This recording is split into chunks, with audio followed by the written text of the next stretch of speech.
This is Brian. Hi, Brian. I have Joe calling from Acme. Okay, send him through. Hey, Joe, this is Brian. How can I help you? How you doing, Brian? Doing Hey, I great. was wondering if you could help me. I'm working on a project, and I needed to make sure I got the right size actuator. Okay, I was wondering if you might be able to help me with that. sure. Have you used the actuator sizing tool on our website? I didn't know you had one. Yeah, if you go to our homepage Okay. and click on Resources, Actuator Sizing Tool, and click on that, Oh, we can okay. go through this step by step. Oh, perfect.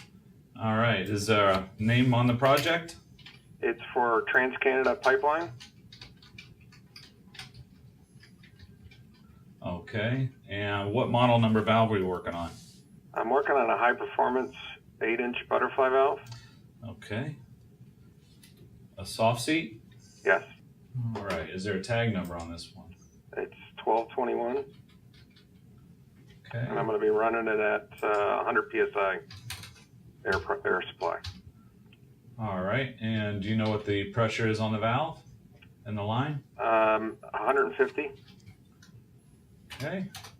All right, so as we enter all that information at the top of the document, we'll go ahead and fill in the boxes down below. Okay. So we're going to click on high performance butterfly valve, and you got rack and pinion or electric. Rack and pinion. All right, so we'll click on rack and pinion. Spring return, double acting. Spring return fail close. All right. On off or modulating? On off. Okay, and supply pressure you said was 100? Correct. All right, did you want a safety factor included? I will. Let's do 25%. All right. All right, so if we go to the butterfly spec book at 150 psi, 8-inch valve has a torque of 1120. So down at the seat brake, we'll enter 1120. And if we hit tab, that will populate the run torque, the open torque, and the reset torque. And if we hit size actuator down at the bottom, it shows us what actuators are recommended for this application. Did you have a speed requirement?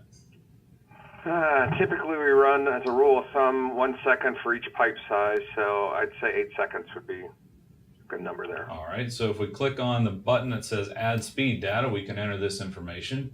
So your speed requirement is 8 seconds. So we'll enter speed requirement of 8. And are you going to put this in a package with a solenoid? Yes, need a solenoid on it. All right, explosion proof or standard? Explosion proof. All right, so we'll put a TVC6 in here. Standard solenoids have a CV of 0.7, so we'll enter 0.7 and we'll hit tab. So at this point, with that solenoid and that actuator, your operation time is going to be 5.62 seconds. Would you like me to send you this full report? Yeah, that'd be great if it's possible to package it all together so I could give it to the engineering people. Certainly. This report will come with actuator torques, the run torques, the closed torques, and down at the very bottom we'll show the actuator speed calculations. So they'll see what the speed is with the butterfly valve, the actuator with 100 psi, and I'll go ahead and send you a copy of this.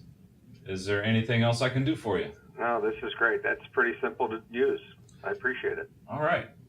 Well, let me get this printed and sent to you, and if there's nothing else, if you have any questions, give me a call back. All right. Thanks, Brian. Appreciate all your help. All right. Take care, Joe. Have a good one. Bye-bye. Bye-bye.